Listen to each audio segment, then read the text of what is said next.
യാത്രയെ ഇഷ്ടപ്പെടാത്ത ഒരാളും ഇപ്പം ഈ ഒരു സമൂഹത്തിലുണ്ടാവില്ല. ഞാനും ചെറിയൊരു യാത്രാപ്രേമിയാണ്. വളരെ യാദൃശ്ചികമായിട്ടാണ് ഞാൻ ഈ ഒരു സ്ഥലത്ത് എത്തിപ്പെടുന്നത്. ഏകദേശം 1100 മീറ്റർ സമുദ്രനിരപ്പിൽ നിന്ന് ഉയരെയാണ് ഈ ഒരു സ്ഥലം സ്ഥിതി ചെയ്യുന്നത്. ഈ ഒരു സ്ഥലം എന്നല്ലാണ്ട് കറക്റ്റ് ഇതിൻ്റെ പേരും ഡീറ്റെയിൽസും ഞാൻ പറഞ്ഞു തരുന്നുണ്ട്. എന്താണെന്ന് വെച്ചിട്ടുണ്ടെങ്കിൽ രാമക്കൽമേട് എന്ന് പറയും.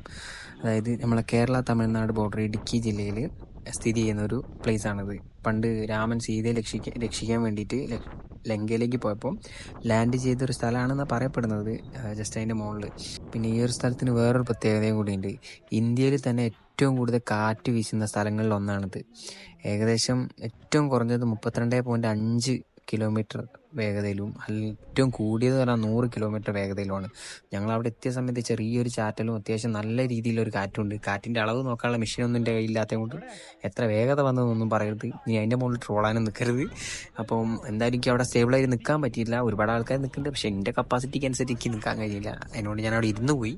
അപ്പോൾ ഫുള്ള് സാധനം ഞാൻ ഇതിൻ്റെ കൂടെ വെക്കുന്നുണ്ട്. ദൗർഭാഗ്യവശാൽ ചക്കര ഇപ്രാവശ്യം എൻ്റെ കൂടെ ഈ ട്രിപ്പിന് വന്നിട്ടില്ല. കാരണം ഞങ്ങൾ വർക്ക് ചെയ്യുന്ന സ്ഥലത്തുനിന്ന് ഒന്നിച്ച് പോയതാണ്. പിന്നെ നമ്മളിതാ ടോപ്പിലെത്തിയപ്പോൾ നമ്മളെ കുറച്ച് കുട്ടി സബ്സ്ക്രൈബേഴ്സിനെ കണ്ടിട്ടുണ്ട്. അവരെ കണ്ടപ്പോൾ എനിക്കും സന്തോഷമായി, അവർക്കും സന്തോഷമായി. പിന്നെ ഒരുപാട് ആൾക്കാർ നമ്മളെ ഇഷ്ടപ്പെടുന്ന ആൾക്കാരുണ്ടെന്ന് അറിയുമ്പോൾ അതിലുപരി വളരെ സന്തോഷമാണ്.